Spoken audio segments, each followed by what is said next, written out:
Now it'll bring it in. And Felicia, hello! So, let's say we've got a file here, and we've got all of our animation pretty much set up. So we've got all of this coming through here, all of that. So yay, it's all animated, it's ready to go. And then, oh no, we get a note that we have to change a whole section in the middle. What do we do? Well, there's a few different ways to do it. If it's a small enough change, you can just adjust the animation that you currently have. But what if the change is huge? Where maybe it's like the director comes in and goes, yeah, you know what? The character's not flipping. Not flipping anymore. Oh, I should, just for anyone who hasn't seen this animation, I should turn on the textures because the textures make this look so much cooler. So file path editor, let's browse here. So repath files, browse, just find the Zelda. Now the reason the textures aren't coming in here is because I don't set up my file structures correctly, so it just doesn't bring them in by default. By default they would come in if you do it correctly. So like that. There we go.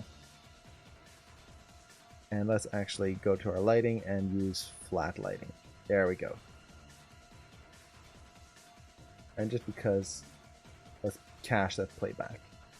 So we've got our animation here, but let's say our director comes in and says, you know, the character shouldn't do a flip. They'll come in, land here, but maybe they'll do another, maybe they'll do a swing. They're gonna swing in with the staff. So we need to change that whole middle section there, that whole flip. The rest is going to stay the same. The rest is going to be exactly what it is. But that middle section needs to change. How you do that? If I ever have to do that, what I use is what's called the wall-off method. So the wall-off method is basically you just select all your controls, find the moment that the switch is going to happen. So let's say right here, I know that up to this frame is good. Now, if I look at my graph editor, it's going to be a mess here because this is all polished. But you'll notice that not every control is keyed. Now, actually, let's do this even better. Let's show the dope sheet. So if we look at this, the dope sheet will show us what things are keyed. And you can see the black dots here show where things are keyed. There's a lot of controls here that are not keyed on this frame. This means that if I was to just start changing things, it might start affecting the animation before and after and could cause a lot of weird issues.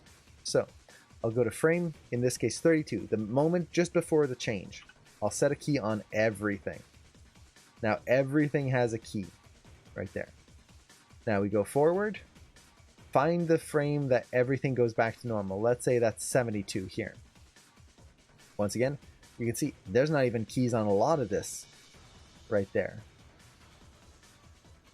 So we've got that. If anything, maybe I'll just go one frame ahead to where I have more keys and make sure to set a key so everything is keyed once again. So we're going from, this is where you have to try to remember which frames.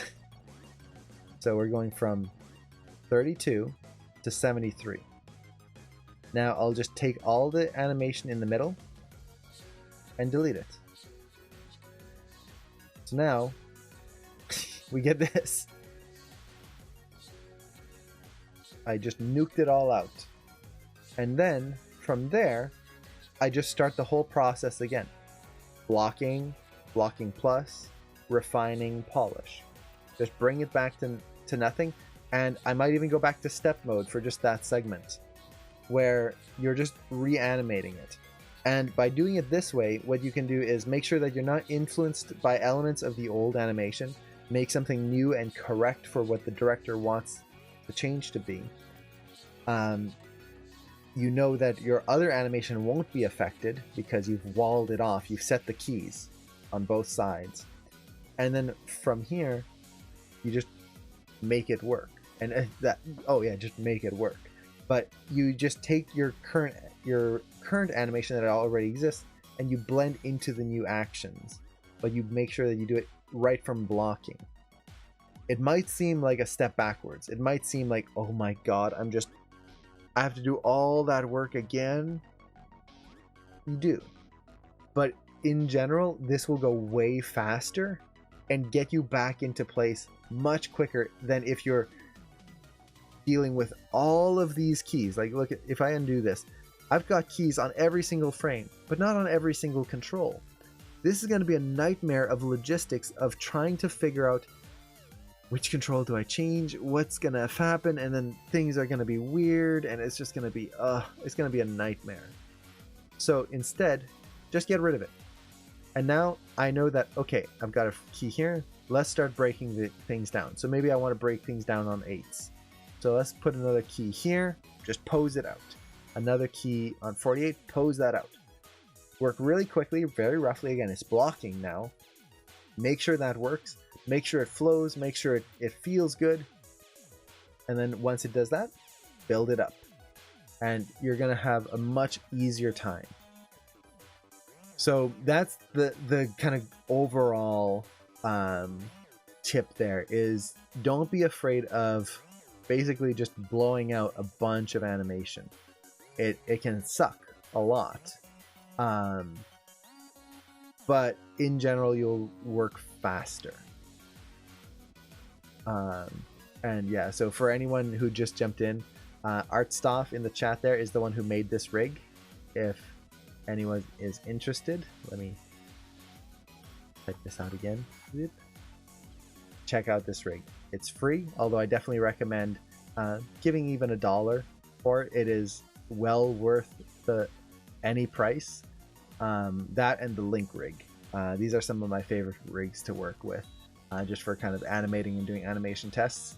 Mostly because I love Zelda. As you can see, a lot of the stuff back there is Zelda stuff. So it's very inspiring for me to work with this rig, or with the Link rig. So definitely recommend people check it out. It's also got a lot of cool props, and just it's really fast and light, which means even if you have a slower system, you're not going to be dealing with a lot of heavy slowdowns.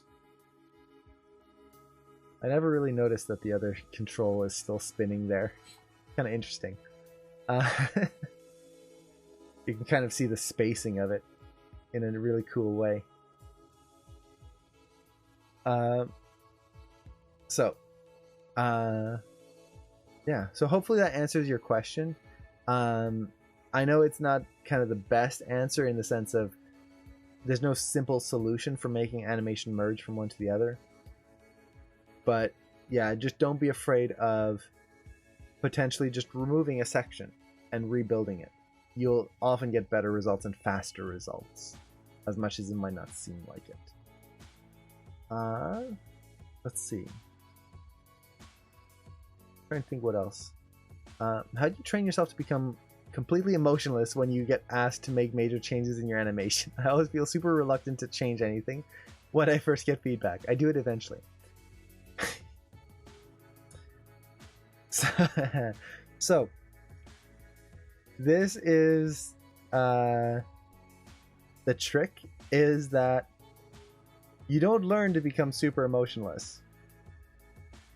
You learn to hold it in until you walk out of the room and then find a quiet corner to burst into tears. All you do is learn how to hold it in a little longer so that you don't break down in front of the director. That's pretty much it. Now, it's not really that bad, but honestly, like, when you animate something, it is very personal. You might do something and you really feel like, yeah, you know what? I think it's coming along together. This is really cool. And then you show it to your director or your mentor or whoever, and they will go, nah, yeah, change this whole section. And that can hurt. That can really hurt inside. Like, this was awesome. You really wanted to do that. And now you have to do something else. And sometimes they tell you to do something and it's just like, but it's gonna be worse. I don't want to do that. Like, no, I want to do it my way. Sometimes that happens, especially at a studio. Now, does that mean that the director is wrong? No. They've just got a different vision, and we have to keep in mind that we are there to accomplish their vision. We're not there to animate our own shots. We're there to animate their shots. So we can feel that pain. We can feel like that, like, oh man, I really liked it. But we can't let it affect us. We have to kind of take it, feel it. We don't want to become emotionless, because if we become emotionless or completely detached from our work, then we don't have any what's the right word? Any drive to make it better. So for example, when I work on shots, I want to become invested in it. I want to look at a shot and go, this has got to be the best it can possibly be, and I'm going to work my hardest to make it that way. So when you do that, you become invested. And it hurts when that investment gets changed, or when you're told, you know, that's not right. Is that a bad thing? No. But we just have to kind of we have to become comfortable with the fact that we are trying to make it their awesome shot, not our awesome shot. So when the director says that, it's okay to feel hurt. It's okay to feel kind of like, oh, man, but just hold it in, take it to your desk, kind of sit there, mull it over, and then get back to it.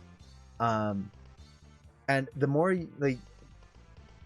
it's not that we shouldn't feel it, it's just that you get used to the idea that we are not animating our own thing.